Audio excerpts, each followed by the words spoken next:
Hello and welcome to Spreading Light Nonviolence, a video series about nonviolent actions, topics, and so much more. Here, we will talk about how to bring nonviolence into our lives and honor the nonviolent activists who have come before us. I'm Savanna Holden, working with Bene's Changemaker Youth Grants, and I hope you enjoy.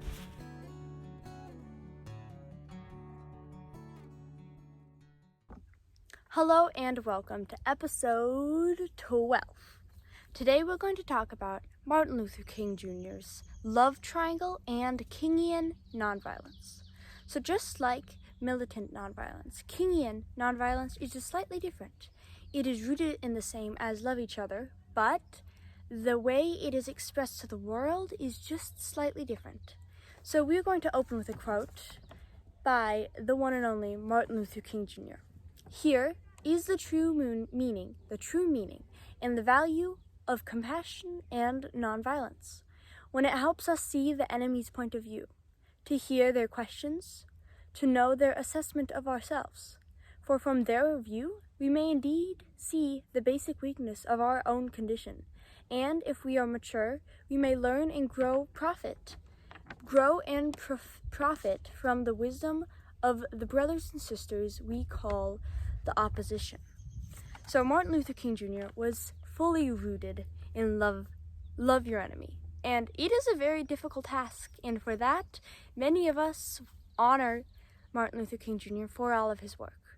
So the Martin Luther King Jr. love triangle, I might not say this completely right, but it'll have the same meaning. So imagine a triangle, okay? And at the very bottom is loving your family. That's one thing that inside of the womb you do completely naturally.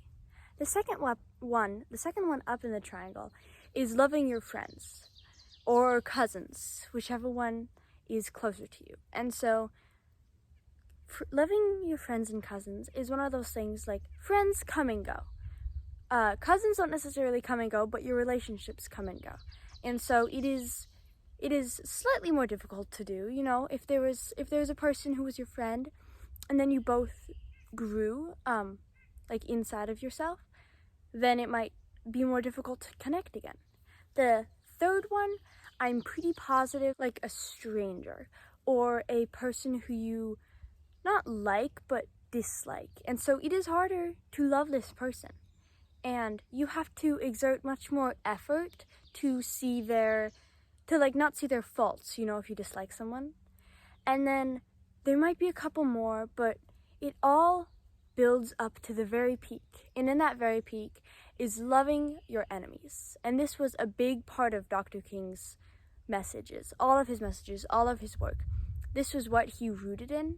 And it is one of the most difficult things that someone can do, to love the person who is your enemy. But as he said, sometimes when we know our enemy's perspectives, we can see our weaknesses through their eyes and then grow off of that. And so back to the talking circle and connecting with your enemies and listening and being open, that is Kingian nonviolence and Dr. King's love triangle.